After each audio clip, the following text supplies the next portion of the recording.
প্রিয় ছাত্রছাত্রী সাজবাদী চ্যানেলে স্বাগত। আমাদের মাধ্যমিক পরীক্ষা সামনে, আমরা জানি সব উৎকণ্ঠায় আছি। আবার কেউ কেউ ইতিমধ্যে সিলেবাসটা শেষ করে ফেলেছে, কারো কারো চূড়ান্ত প্রস্তুতি পর্বের দিকে এগিয়ে রয়েছে। কেউ কেউ সারা বছর পড়নি, এখন খুবই টেনশনের মধ্যে আছো। আবার কেউ কেউ চাইছো যে কিছু সিলেক্টেড প্রশ্ন স্যার আপনি দিলে আমাদের ভালো হয়, ওইগুলো দেখে মাধ্যমিক পরীক্ষা দিতে যাব। আমি এই ভিডিওটা 2024 সালের সাজেশান বলছি বটে, কিন্তু এখানে আমার দুটি কথা আছে। নাম্বার এক, যে প্রশ্নগুলো আমি দেব সেই প্রশ্নগুলো অবশ্যই চোখ বুলিয়ে যেতে হবে। আমার কাছে মনে হচ্ছে 8টা অধ্যায়ের এই প্রশ্নগুলো খুব গুরুত্বপূর্ণ, তা আমি দিয়েছি। আর নাম্বার দুই, আমি দিতে পারবো না 7টা 8টা প্রশ্ন কি 9টা 10টা প্রশ্ন আমি দিতে পারবো না, এটা আমার অক্ষমতা। কারণ আমি এমন কোনো কাজ করব না যে ছেলেমেয়েরা জীবনের প্রথম পরীক্ষায় বসতে গিয়ে ঠক্কর খাক, পরীক্ষা হলে গিয়ে কান্নাকাটি করুক। অন্যান্য যে সমস্ত চ্যানেলগুলো আছে যারা খুব অথেন্টিকভাবে তাদের দায়িত্ব পালন করে, ঠিক তেমনি আমিও আমার জায়গা থেকে এক চুলো পিছপা হটবো না। এই কারণে যে আমি ওই গুটি কতক প্রশ্ন দিয়ে বলতে পারবো না যে 100% তুমি এর মধ্যে থেকেই পাবে। কিন্তু এটা আমি তোমাকে আশ্বাস দিতে পারবো যে আমি যে প্রশ্নগুলো দেব, যে প্রশ্নগুলো আমি বেছেছি প্রত্যেকটা অধ্যায় ধরে ধরে 4 নম্বর এবং 8 নম্বরের জন্য, এই প্রশ্নগুলি আমার মনে হচ্ছে সব থেকে অথেন্টিক এবং আসার মতো প্রশ্ন। এইগুলো চোখ বুলাতেই হবে, কারণ মাধ্যমিকে আমরা দেখেছি বিগত কয়েক বছরে যে অভিজ্ঞতা আমাদের হচ্ছে, অভিজ্ঞতাটা খুব একটা ভালো নয়, তিক্ত অভিজ্ঞতা অনেকের কাছেই। কারণ যে পরীক্ষার জন্য যে প্রশ্নটা আমরা 2 নম্বরে করে গেছি সেই প্রশ্নটা চলে এসেছে 4 নম্বরের, যে প্রশ্নটা আমরা 4 নম্বরে করে গেছি সেই প্রশ্ন নম্বর চলে এসেছে 8 নম্বরের। আবার কোনো 8 নম্বরের প্রশ্ন 2 নম্বরে এসেছে, 4 নম্বরে এসেছে। সুতরাং এইখানেই দাঁড়িয়ে আমাদের এমনভাবে প্রশ্নটা রেডি করে যেতে হবে যে 2 নম্বরের প্রশ্ন এবং 4 নম্বরের প্রশ্ন এবং 8 নম্বরের প্রশ্ন যাই আসুক না কেন, সেটা যে প্রশ্নেই আসুক না কেন আমি লিখে আসতে পারবো। অর্থাৎ যদি 4 নম্বরের প্রশ্ন 2-এ আসে আমি লিখতে পারবো, যদি 8 নম্বরের প্রশ্ন 4-এ আসে আমি লিখতে পারবো, এবং 4 নম্বরের প্রশ্ন যদি 8-এ আসে তাও আমি লিখতে পারবো। এমন করেই এই প্রশ্নগুলো আমি বেছেছি, এবং এর পেছনে সবথেকে বড় কথা তোমাদের ভূমিকাটা বেশি থাকবে। যদি তোমরা এই প্রশ্নগুলো সবগুলো দেখো, এখনও অনেকটা সময় আছে, এই সময়ের মধ্যে তোমরা এই প্রশ্নগুলো দেখবে। এই প্রশ্নের যদি কোনো নোটসের প্রয়োজন হয় বা এই প্রশ্নের কোনো প্রশ্ন যদি বুঝতে না পারো, আমাকে সরাসরি ফোন করে রাত 8:30টার পরে তোমরা জেনে নিতে পারো। এবং তোমাদের কোনো অসুবিধা হলে, কোনো দ্বন্দ্ব দেখা দিলে তোমরা কিন্তু আমার সঙ্গে যোগাযোগ করতে পারো। আমার ফোন নম্বরটা আমি দিচ্ছি 9153-690-676। তাহলে শুরু করছি 2024 মাধ্যমিক পরীক্ষার্থীদের জন্য বিশেষভাবে বাছাই করা যে প্রশ্ন অধ্যায় ধরে ধরে সেইগুলোই। প্রথম অধ্যায় থেকে নারী ইতিহাস চর্চার প্রাসঙ্গিকতা সম্পর্কে আলোচনা করো। 1 নম্বর। 2, ইতিহাসের উপাদান হিসাবে আত্মজীবনীয় স্মৃতিকথা কেন গুরুত্বপূর্ণ। 3, পোশাক পরিচ্ছদের ওপর একটি টিকা লেখো। 4, 70 বছর গুরুত্ব লেখো ইতিহাসের উপাদান হিসাবে। নেক্সট, সোমপ্রকাশ পত্রিকা ইতিহাসের উপাদান হিসেবে গুরুত্বপূর্ণ কেন। নেক্সট, আধুনিক ইতিহাস চর্চায় সরকারি নথিপত্রের গুরুত্ব লেখো। নেক্সট, ইতিহাসের উপাদান হিসাবে জীবন স্মৃতি কেন গুরুত্বপূর্ণ, এবং ইতিহাসের উপাদান হিসাবে জীবনের ঝরাপাতার গুরুত্ব লেখো। খাদ্যাভ্যাসের ইতিহাস সম্পর্কে আলোচনা করো। নতুন সামাজিক ইতিহাস বৈশিষ্ট্যগুলি লেখো, এবং নতুন সামাজিক ইতিহাস চর্চার গুরুত্বপূর্ণ হয়ে উঠেছে কেন সেটা লেখো। ইন্টারনেটের সুবিধা অসুবিধা, খেলাধুলার ইতিহাস সম্পর্কে লেখো। দেখো, এতগুলো প্রশ্ন আমি দিলাম, এর মধ্যে বেশিরভাগ প্রশ্ন কিন্তু তোমাদের করা হয়েছে, এবং অনেকে বলেছে যে প্রথম অধ্যায় থেকে স্যার 4 নম্বরে আসবে কিনা। দেখো, 2017 কিন্তু একটা প্রশ্ন এসেছে 4 নম্বরের জন্য। আমরা এমনভাবে যাব না যে অন্ধকারে ঢিল ছুঁড়ে কোনো প্রশ্নের উত্তর লিখে আসবো। হ্যাঁ, কিছুটা একটু বেশি হচ্ছে বটে, কিন্তু বেশি হলেও এটি তোমার কিন্তু খুবই উপকারে লাগবে। কারণ আমরা জানি ওষুধ তিতো লাগে, কিন্তু সেটা শরীরে কিন্তু ক্ষত সরায় করে, ঘা সরায় করে, এবং রোগগুলো উপশমতে সাহায্য করে। দুটো একটা প্রশ্ন পড়ে কিন্তু পরীক্ষা হলে যাওয়া যাবে না, এটা কিন্তু বলে রাখছি। যতগুলো প্রশ্ন বললাম, এই প্রশ্নের মধ্যে সবথেকে বেশি ইম্পর্ট্যান্ট জীবনের ঝরাপাতা, নতুন সামাজিক ইতিহাস চর্চার বৈশিষ্ট্য, এবং 70 বছর নারী ইতিহাস, এবং জীবন স্মৃতি, সরকারি নথিপত্র, এইগুলো কিন্তু সব থেকে বেশি ইম্পর্ট্যান্ট। অর্থাৎ আমি যেগুলো প্রথম থেকে বলে গেলাম সেগুলো তো করবেই, কিন্তু এই প্রশ্নগুলো যেগুলো লাস্টে বললাম এই প্রশ্নগুলো বেশি করে করবে। প্রথম অধ্যায়ের কিন্তু এই প্রশ্নগুলো আমার কাছে মনে হচ্ছে গুরুত্বপূর্ণ, সেগুলো আমি বললাম। এবার দেখো দ্বিতীয় অধ্যায়। দ্বিতীয় অধ্যায়ের জন্য যে প্রশ্নগুলো বলবো এগুলো 4-এর জন্য ইম্পর্ট্যান্ট, 8-এর জন্য ইম্পর্ট্যান্ট। তো প্রথমে যে প্রশ্নগুলো বলবো অনেক ক্ষেত্রে এগুলো 4-এর জন্য গুরুত্বপূর্ণ, আবার এইগুলো আবার 8-এর জন্য গুরুত্বপূর্ণ আছে। সেগুলো কি কি? 19 শতকে বাংলার নারী শিক্ষা বিস্তারে রাজা রাধাকান্ত দেবের কি ভূমিকা ছিল? খুব গুরুত্বপূর্ণ। মেকলেকে কি উদ্দেশ্যে পাশ্চাত্য শিক্ষার প্রবর্তক বলা হয়? মেকলেকে কি এদেশে পাশ্চাত্য শিক্ষার প্রবর্তক বলা হয়? এইটা। তাহলে মেকলে মিনিটসের যেটা বক্তব্য সেটা লিখলেই উত্তরটা কমপ্লিট। নেক্সট হচ্ছে নীল বিদ্রোহের সংবাদপত্রের ভূমিকা লেখো, অথবা নীল বিদ্রোহে হিন্দু পেট্রিয়টের ভূমিকা লেখো। নেক্সট হচ্ছে উডের নির্দেশনামাকে এদেশের শিক্ষা বিস্তারের মহাসনদ বলা হয় কেন? খুব গুরুত্বপূর্ণ। পরের প্রশ্ন, রামকৃষ্ণ দেবের সর্বধর্ম সমন্বয়ের আদর্শ ব্যাখ্যা করো। পরের প্রশ্ন গুরুত্বপূর্ণ, নারী শিক্ষা বিস্তারে ড্রিঙ্ক ওয়াটার বেতুনের ভূমিকা কী? নীল দর্পণ নাটকে সমাজের কি চিত্র পাওয়া যায়? এই প্রশ্নটাও গুরুত্বপূর্ণ। চিকিৎসা বিদ্যার ক্ষেত্রে কলকাতা মেডিকেল কলেজের ভূমিকা কী ছিল? গুরুত্বপূর্ণ। হুতুম প্যাঁচার নকশা গ্রন্থে 19 শতকে বাংলার কীরূপ সমাজচিত্র পাওয়া যায়? গুরুত্বপূর্ণ। স্বামী বিবেকানন্দের ধর্ম সংস্কার বা নব্য বেদান্তের স্বরূপ, খুব গুরুত্বপূর্ণ। পাশ্চাত্য শিক্ষা বিস্তারে রাজা রামমোহন রায়ের ভূমিকা গুরুত্বপূর্ণ, ভীষণ গুরুত্বপূর্ণ। নারী শিক্ষা বিস্তারে ঈশ্বরচন্দ্র বিদ্যাসাগরের অবদান, এবং নব্যবঙ্গ আন্দোলন, ডিরোজিও নব্যবঙ্গ আন্দোলন এবং বামাবর্ধিনী পত্রিকার গুরুত্ব ও গ্রাম বার্তায় সেই সময়কার সমাজচিত্র কিভাবে ফুটিয়ে তুলেছেন কাঙাল হরিনাথ তার পত্রিকার মাধ্যমে, সেটা। তাহলে এইগুলো কিন্তু বললাম। দেখো এই প্রশ্নগুলো করতেই হবে এই অধ্যায় থেকে, যা মানে প্রয়োজনীয় যে প্রশ্নগুলো এই অধ্যায় থেকে সেগুলো কিন্তু এইগুলোই। এবার দেখো এই অধ্যায়ের যে প্রশ্নগুলো 8 নম্বরের জন্য ইম্পর্ট্যান্ট, আবার 4 নম্বরের জন্য ইম্পর্ট্যান্ট। 19 শতকের বাংলা ধর্ম সংস্কার আন্দোলনে শ্রী রামকৃষ্ণদেবের ভূমিকা, একটু আগে আমরা কিন্তু 4 নম্বরে বলেছি, আবার এখানে আছে। 19 শতকে প্রথমার্ধে সতীদাহ বিরোধী প্রচেষ্টাগুলি পরিচয় দাও, রামমোহন কীভাবে সাফল্যমণ্ডিত করেন, এটাও কিন্তু 8 নম্বরের জন্য। তারপর দেখো বিদ্যাসাগর নেতৃত্বে বিধবা বিবাহ আন্দোলন সংক্ষিপ্ত পরিচয় দাও, বিদ্যাসাগর এখানে কতটা সফলতা অর্জন করেছিল, গুরুত্বপূর্ণ প্রশ্ন। 19 শতকে বাংলার সমাজ সংস্কারে ব্রাহ্ম সমাজের আন্দোলনগুলো কি, এবং ব্রাহ্ম সমাজ কি কি কারণে ভাঙন হয়েছিল, এইগুলো লিখবে। পাশ্চাত্য শিক্ষা বিস্তারে প্রাচ্য পাশ্চাত্যবাদী বিতর্ক, এটা 8 নম্বরের প্রশ্ন, এবং এই বিতর্ক কিভাবে অবসান হয় সেটাও ইম্পর্ট্যান্ট। উচ্চশিক্ষার বিস্তারে কলকাতা বিশ্ববিদ্যালয়ের ভূমিকা ইম্পর্ট্যান্ট। তারপরে দেখো বঙ্গীয় নবজাগরণ বলতে কী বোঝো, এই নবজাগরণের প্রকৃতি ব্যাখ্যা করো, খুব গুরুত্বপূর্ণ, সঙ্গে সীমাবদ্ধতার বা ত্রুটিটা রাখবে। আর আরেকটা প্রশ্ন, জাতীয়তাবাদের বিকাশে স্বামী বিবেকানন্দের ভূমিকা এবং ডেভিড হ্যারো বেথুনের ভূমিকা। এই প্রশ্নগুলো যা বললাম এই প্রশ্নগুলো কিন্তু সবকটাই 4 নম্বরের জন্যও আসতে পারে, আবার 8 নম্বরের জন্যও আসতে পারে। সুতরাং কোনো গ্যারান্টি দিয়ে লাভ নেই, এগুলো করে যাও, এবং এই প্রশ্নগুলো করে গেলে আশা করি তোমরা পরীক্ষা হলে খুব পজিটিভ থাকবে অন্যদের থেকে। নেক্সট হচ্ছে তৃতীয় অধ্যায়। তৃতীয় অধ্যায় থেকে এবছরের জন্য খুব ইম্পর্ট্যান্ট, ফরাজি আন্দোলন। ঔপনিবেশিক সরকার কি উদ্দেশ্যে অরণ্য আইন প্রবর্তন করেছিল, খুব ইম্পর্ট্যান্ট প্রশ্ন। বা আদিবাসীরা অরণ্য আইনের বিরুদ্ধে ক্ষিপ্ত হয়েছিল কেন?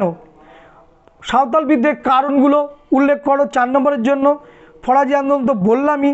নীল বিদ্রোহে শিক্ষিত মানুষের ভূমিকা কী ছিল, 4 নম্বরের জন্য করবে। উপজাতি কৃষক বিদ্রোহের বৈশিষ্ট্য 4 নম্বরের জন্য করবে। সন্ন্যাসী ফকির বিদ্রোহের চরিত্র, বৈশিষ্ট্য, কারণ, ফলাফল সবগুলোই করবে। সাঁওতাল বিদ্রোহের প্রকৃতি করবে 4 নম্বরের জন্য। বারাসাত বিদ্রোহ করবে 4 নম্বরের জন্য, বা বাংলায় ওয়াবি আন্দোলন বা তিতুমিরের ভূমিকা 4 নম্বরের জন্য করবে। চুয়ার বিদ্রোহের বৈশিষ্ট্য, ফলাফল, পাগলাবন্দীদের বিদ্রোহ, মুন্ডা বিদ্রোহের কারণ ও প্রভাব, তিতুমিরের আন্দোলনের চরিত্র, এইগুলো আমরা 4 নম্বরের জন্য এই অধ্যায় থেকে অবশ্যই করব। কোল বিদ্রোহের গুরুত্বটা করে রেখো। আর 8 নম্বরের জন্য সন্ন্যাসী ফকির বিদ্রোহের ঐতিহাসিক তাৎপর্য লেখো, এবং এই বিদ্রোহ ব্যর্থ হলো কেন, এটা 8 নম্বরের জন্য অবশ্যই করবে। নীল বিদ্রোহ কেন হয়েছিল, অর্থাৎ নীল বিদ্রোহের কারণ সঙ্গে নীল বিদ্রোহের বৈশিষ্ট্য 8 নম্বরের জন্য। নীল বিদ্রোহের কারণ, নীল বিদ্রোহের গুরুত্ব 8 নম্বরের জন্য, এবং সাঁওতাল বিদ্রোহের কারণ ও ফলাফল 8 নম্বরের জন্য। তাহলে তৃতীয় অধ্যায় থেকে এই প্রশ্নগুলো অবশ্যই করবে। এবার আসি চতুর্থ অধ্যায়। চতুর্থ অধ্যায় থেকে যে প্রশ্নগুলো তোমাদের করতে হবে, ভারত মাতা টিকা। 4 নম্বরের জন্য মহারানী ঘোষণাপত্রের ঐতিহাসিক তাৎপর্য কী? 4 নম্বরের জন্য মহাবিদ্রোহ শিক্ষিত বাঙালি সমাজের মনোভাব কী ছিল? 4 নম্বরের জন্য মহাবিদ্রোহকে কেন জাতীয় বিদ্রোহ বলা হয়? তার পক্ষে বিপক্ষে যুক্তি দাও। 4 নম্বরের জন্য বর্তমান ভারতের জাতীয়তাবাদ কীভাবে ফুটে উঠেছে? 4 নম্বরের জন্য আনন্দমঠ কীভাবে জাতীয়তাবাদী চেতনা বিস্তার সহায়তা করেছিল? 4 নম্বরের জন্য মহাবিদ্রোহকে কি সামন্ত শ্রেণীর বিদ্রোহ বলা যায়?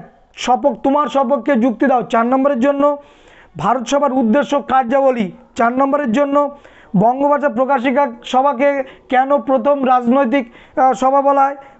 4 নম্বরের জন্য 19 শতকের দ্বিতীয়ার্ধকে সভা সমিতির যুগ বলা হয় কেন? 4 নম্বরের জন্য আবার এই প্রশ্নটা 8 নম্বরের জন্য আছে, মহাবিদ্রোহকে প্রথম স্বাধীনতা যুদ্ধ বলে অভিহিত করা যায় কি? বিশ্লেষণ করো। 4 নম্বরের জন্য হিন্দু মেলা প্রতিষ্ঠার উদ্দেশ্য লেখো, শুধু উদ্দেশ্য হিন্দু মেলা। 4 নম্বর হিন্দু মেলার ভূমিকা, জাতীয়তাবাদ প্রচারের ভূমিকা শুধু। 4 নম্বরের জন্য গোরা জাতীয়তাবাদী ভাবধারার বিকাশে কতটা সাহায্য করেছিল? 4 নম্বরের জন্য। 8 নম্বরের জন্য লেখায় রেখায় জাতীয়তাবাদের বিকাশে কী প্রভাব ফেলেছিল?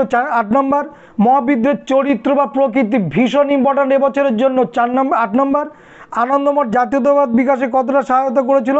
8 নম্বর এবং মহাবিদ্রোহকে কি ভারতের স্বাধীনতার সংগ্রাম বলা যায়? এটা 4 এবং 8 দুটোই করে রাখবে। এবার আসি পঞ্চম অধ্যায়। পঞ্চম অধ্যায় থেকে যে 4 নম্বরের প্রশ্নগুলো আমি রেখেছি, বাংলা ছাপাখানা বা মুদ্রণ শিল্পের বিস্তারে উপেন্দ্র কিশোর রায়চৌধুরীর অবদান লেখো, খুব গুরুত্বপূর্ণ প্রশ্ন। রবীন্দ্রনাথের চিন্তায় শান্তিনিকেতন ও বিশ্বভারতী গড়ে ওঠার উদ্দেশ্য কী ছিল? বাংলা ছাপাখানা বিকাশে বটতলা প্রকাশনের গুরুত্ব। পরের প্রশ্ন খুব ইম্পর্ট্যান্ট, ছাপা বইয়ের সাথে শিক্ষা বিস্তার সম্পর্ক বিশ্লেষণ করো। এটা 4এও আসতে পারে, 8এও আসতে পারে, খুব ইম্পর্ট্যান্ট প্রশ্ন। বসু বিজ্ঞান মন্দির ভীষণ ইম্পর্ট্যান্ট প্রশ্ন। তারপরে রবীন্দ্রনাথ ঠাকুর কেন ঔপনিবেশিক শিক্ষা বিস্তারের বিরোধিতা করেছিলেন? 4 নম্বর বাংলার মুদ্রণ ও প্রকাশনা ঈশ্বরচন্দ্রের ভূমিকা। 4 নম্বর রবীন্দ্রনাথ ঠাকুরের শিক্ষা ভাবনা বিশ্বভারতী। 4 নম্বর ভীষণ ইম্পর্ট্যান্ট মহেন্দ্রলাল সরকার বা ISCS এর অবদান ভীষণ important BTI Bengal technical institute. Next হচ্ছে কারিগরি শিক্ষা প্রসারে জাতীয় শিক্ষা পরিষদের ভূমিকা ইম্পর্ট্যান্ট, ভীষণ ইম্পর্ট্যান্ট বাংলা মুদ্রণ শিল্পের বিকাশে গঙ্গা কিশোর ভট্টাচার্যের অবদান ভীষণ ইম্পর্ট্যান্ট, কিন্তু গঙ্গা কিশোর ভট্টাচার্যের মুদ্রণ শিল্পে তার কী অবদান ছিল। পরের ইম্পর্ট্যান্ট হচ্ছে শ্রীরামপুর মিশন প্রেস কীভাবে মুদ্রণ প্রতিষ্ঠানে পরিণত হয়েছিল। বাংলায় কারিগরি শিক্ষা বিকাশ সংক্ষিপ্ত পরিযাও, এটা 4 নম্বর এবং 8 নম্বরে গুরুত্বপূর্ণ। কলকাতা বিজ্ঞান কলেজ 4 নম্বর। ঔপনিবেশিক শিক্ষা ব্যবস্থা ত্রুটিপূর্ণ ছিল কেন? 4 নম্বর এবং ছাপাখানার বিকাশে চার্লস উইলকিন্স। আশা করি সবার সঙ্গে এই প্রশ্নগুলো মিলে যাচ্ছে, অলরেডি অনেকে করেও ফেলেছো, তাই তো? এবার 8 নম্বরের প্রশ্ন দেখো এই অধ্যায়ে, মানুষ প্রকৃতি শিক্ষার সমন্বয়ে রবীন্দ্রনাথ ঠাকুরের শিক্ষা ভাবনার ভূমিকার পরিচয় দাও। 8 নম্বরের জন্য শান্তিনিকেতন কেন্দ্র করে কীভাবে রবীন্দ্রনাথ তার শিক্ষা চিন্তার বিকাশ ঘটিয়েছিলেন। 8 নম্বরের জন্য রবীন্দ্রনাথ ঠাকুরের শিক্ষা চিন্তা ও শান্তিনিকেতন ভাবনার সংক্ষিপ্ত পরিচয়। 8 নম্বরের জন্য কারিগরি শিক্ষার বিকাশ বলে দিলাম। 8 নম্বরের জন্য ছাপা বইয়ের সঙ্গে শিক্ষা বিস্তার সম্পর্ক 4 এবং 8-এ অবশ্যই বিশ্বভারতী শিক্ষা দর্শন বলেছি। আর লাস্ট একটা বলবো, সেটা হচ্ছে এই গ্রামার অফ বেঙ্গল ল্যাঙ্গুয়েজের গুরুত্বপূর্ণ কেন, এবং ওর সঙ্গে থাকবে ছাপাখানার বিকাশে চার্লস উইলকিন্স। অর্থাৎ এই গ্রামার অফ বেঙ্গল ল্যাঙ্গুয়েজ গুরুত্বপূর্ণ এবং চার্লস উইলকিন্সের ভূমিকা 3+5 8 নম্বরের জন্য গুরুত্বপূর্ণ। তাহলে পঞ্চম অধ্যায় থেকে এই প্রশ্নগুলো আশা করি অনেকে দেখে ফেলেছো, যারা দেখোনি অবশ্যই এই প্রশ্নগুলো রেডি করে রাখো, অনেকটা সময় আছে, যা সময় আছে যদি রুটিন মেমে পড়া যায় কোনো অসুবিধা হওয়ার কথা নয়। ষষ্ঠ অধ্যায় অহিংস অসহযোগ আন্দোলনে কৃষক শ্রেণীর ভূমিকা কীরূপ ছিল। বঙ্গভঙ্গ বিরোধী আন্দোলনের সময় ভারতের শ্রমিক আন্দোলন সম্পর্কে লেখো। বঙ্গভঙ্গ বিরোধী আন্দোলনের সময় শ্রমিক শ্রেণীর ভূমিকা কীরূপ ছিল। স্বদেশী আন্দোলনের সময় কৃষক বিদ্রোহের বৈশিষ্ট্যগুলি লেখো। কংগ্রেস সমাজতান্ত্রিক দল টিকা, মিরাট ষড়যন্ত্র মামলা টিকা, বারদৌলি কৃষক আন্দোলনে কংগ্রেসের মনোভাব কেমন ছিল টিকা। ভারত ছাড়ো আন্দোলনের কৃষক শ্রেণীর ভূমিকা 4 নম্বর। কংগ্রেস সমাজতান্ত্রিক দলের উদ্ভব এটা বলে দিলাম 4 নম্বর। এক আন্দোলন টিকা ভীষণ গুরুত্বপূর্ণ প্রশ্ন, এক আন্দোলন এবছর। তারপরে দেখো 1942 সালে ভারত ছাড়ো আন্দোলনে কমিউনিস্ট পার্টির ভূমিকা কী ছিল। বঙ্গভঙ্গ বিরোধী আন্দোলনে সক্রিয়ভাবে কৃষক সমাজ যুক্ত ছিল না, কেন ছিল না। আইন অমান্য আন্দোলনে কৃষক শ্রেণীর ভূমিকা, আর ওয়ার্কার্স অ্যান্ড পেজেন্টস পার্টি এবং আইন অমান্য আন্দোলনে শ্রমিক শ্রেণীর ভূমিকা। এই হচ্ছে 4 নম্বরের ষষ্ঠ অধ্যায় থেকে এই প্রশ্নগুলো আমার কাছে মনে হচ্ছে গুরুত্বপূর্ণ, সবগুলোই বলে দিলাম, একটা দুটো দেব না, পরীক্ষা হলে গিয়ে কান্নাকাটি ওটা কিন্তু ছাড়তে হবে। নেক্সট হচ্ছে 8 নম্বরের যে প্রশ্নগুলো আছে এই অধ্যায় থেকে দেখো বেশ কিছু 8 নম্বরের প্রশ্ন আমরা রেখেছি। ওয়ার্কার্স অ্যান্ড প্রেজেন্স পার্টি, এটাও কিন্তু 8 নম্বরের জন্য। ওয়ার্কার্স অ্যান্ড প্রেজেন্স পার্টি পর আমরা রেখেছি 20 শতকে ভারতে উপনিবেশ বিরোধী আন্দোলনে বামপন্থী দলগুলির ভূমিকা, স্বদেশী আন্দোলনে ছাত্র সমাজের ভূমিকা, ওর সঙ্গে বিপ্লবী আন্দোলনে ভারতীয় নারীদের ভূমিকা 3 + 5 8, সশস্ত্র বিপ্লবী আন্দোলনে ছাত্র সমাজের ভূমিকা, সশস্ত্র বিপ্লবী আন্দোলনে নারীদের ভূমিকা, অসহযোগ পর্বে কৃষক আন্দোলনের বিবরণ দাও, বঙ্গভঙ্গ বিরোধী আন্দোলনে নারীরা কীভাবে অংশগ্রহণ করেছিল এদের সীমাবদ্ধতা লেখো, চম্পারণ সত্যাগ্রহ খেদা সত্যাগ্রহ 4 + 4 8, অসহযোগ আন্দোলনকালীন শ্রমিক শ্রেণীর বিবরণ দাও প্রথম বিশ্বযুদ্ধের পর, তোমরা জানো। আর হচ্ছে বামপন্থীদের ভূমিকা যেটা বলেছি সেটি। তাহলে এই যে লাস্ট যেগুলো বললাম এগুলো সবকটাই 8 নম্বর এবং এই প্রশ্নগুলো অবশ্যই দেখে যাবে। সপ্তম অধ্যায় থেকে যে প্রশ্নগুলো রেখেছি 4 নম্বরের জন্য, বঙ্গভঙ্গ বিরোধী আন্দোলনে ছাত্র সমাজের ভূমিকা ভীষণ গুরুত্বপূর্ণ। তারপর হচ্ছে নারী সমাজের ভূমিকা, বঙ্গভঙ্গ বিরোধী আন্দোলনে নারী সমাজের ভূমিকা গুরুত্বপূর্ণ ভারত ছাড়ো আন্দোলনে ছাত্রদের ভূমিকা গুরুত্বপূর্ণ, ভারত ছাড়ো আন্দোলনে নারীদের ভূমিকা, আইন অমান্য আন্দোলনে নারীদের ভূমিকা এবং 20 শতকে নারী আন্দোলনের বৈশিষ্ট্য। তারপরে টিকা লেখো, দেখো সূর্য সেন, প্রীতিলতা, মাতঙ্গিনী, দীপালি সংঘ, বিভি এবং রশিদ আলী দিবস, এইগুলো গুরুত্বপূর্ণের মধ্যে আছে। এছাড়া যদি টিকা দেখে যাও অনুশীলন সমিতি, বীণা দাসটা আর ভগৎ সিং, এইগুলো দেখে যেতে পারো। তারপরে দলিত বিষয় গান্ধী আম্বেদকর বিতর্ক ইম্পর্ট্যান্ট, আজাদ হিন্দ ফৌজের নারী বাহিনী, দলিত রাজনীতির উদ্ভবের কারণ এবং অসহযোগ আন্দোলনে ছাত্র সমাজের ভূমিকা, এইগুলো হচ্ছে 4 নম্বর। এই অধ্যায় থেকে 8 নম্বরে খুব গুরুত্বপূর্ণ যে প্রশ্ন, 1 নম্বর সশস্ত্র বিপ্লবী আন্দোলনে নারীদের ভূমিকা, 1930-এর দশকে বাংলায় সশস্ত্র বিপ্লবী আন্দোলনের পরিচয় দাও, সশস্ত্র বিপ্লবী আন্দোলনে ছাত্র সমাজের অবদান লেখো এবং সীমাবদ্ধতা কী লেখো, বঙ্গভঙ্গ বিরোধী আন্দোলনে নারী সমাজ কীভাবে অংশগ্রহণ করেছিল এদের সীমাবদ্ধতা লেখো 5 + 3 8, নমশূদ্র আন্দোলনের সংক্ষিপ্ত পরিচয় দাও এবং লাস্ট দলিত শ্রেণীর সংক্ষিপ্ত পরিচয় দাও এবং মহাত্মা গান্ধী ও আম্বেদকর বিতর্কের কারণগুলি লেখো বা দলিত আন্দোলনে আম্বেদকরের ভূমিকা। অষ্টম অধ্যায় থেকে যে প্রশ্নগুলো গুরুত্বপূর্ণ সেটা হচ্ছে জুনাগড় রাজ্যটি কিভাবে ভারতভুক্ত হয়, ভারত সরকার কিভাবে দেশীয় রাজ্যগুলিকে ভারতীয় ইউনিয়নে সংযুক্ত করার প্রশ্নটির সমাধান করেছিল, উদ্বাস্তু সমস্যার সমাধানে পশ্চিমবঙ্গের সমাজ ও অর্থনীতিতে কীভাবে প্রভাব ফেলেছিল, স্মৃতিকথা ও আত্মজীবনী দেশভাগের কোন দিকগুলি উন্মোচিত হয়েছে, কাশ্মীর রাজ্যটি কীভাবে ভারতভুক্ত হয়, উদ্বাস্তু সমস্যার টিকা, হায়দ্রাবাদ রাজ্যটি কীভাবে ভারতভুক্ত হয়, উদ্বাস্তু সমস্যার সমাধানে ভারত সরকার কী কী ভূমিকা নিয়েছিল, সর্দার বল্লভভাই প্যাটেল কীভাবে দেশীয় রাজ্যগুলোকে অন্তর্ভুক্ত করেছিল এবং দেশভাগ পরবর্তী বাংলায় পাঞ্জাব ও বাংলায় উদ্বাস্তু সমস্যার চরিত্র, আর ভাষাভিত্তিক রাজ্য পুনর্গঠন উদ্যোগ বা বিতর্ক। তো এই যেগুলো বললাম অষ্টম অধ্যায় থেকে তার মধ্যে বেশি ইম্পর্ট্যান্ট আমাদের কাছে মনে হচ্ছে স্মৃতিকথা, আত্মজীবনী, দেশভাগের কোন দিকগুলি বিশেষভাবে উন্মোচিত হয়েছে ওটা দেখবে, হায়দ্রাবাদ রাজ্যটি কীভাবে ভারতভুক্ত হয় ওটা দেখবে, দেশীয় রাজ্যগুলির ভারতভুক্তির ক্ষেত্রে সর্দার বল্লভভাই প্যাটেলের ভূমিকা ওটা দেখবে এবং ভারত সরকার কীভাবে দেশীয় রাজ্যগুলি ভারতীয় ইউনিয়নে সংযুক্ত করার প্রশ্নটি সমাধান করেছিল এটা দেখবে, আর জুনাগড় রাজ্যটি কীভাবে ভারতভুক্ত হয়। এই প্রশ্নগুলো বেশি ইম্পর্ট্যান্ট, এইগুলো বেশি করে দেখবে।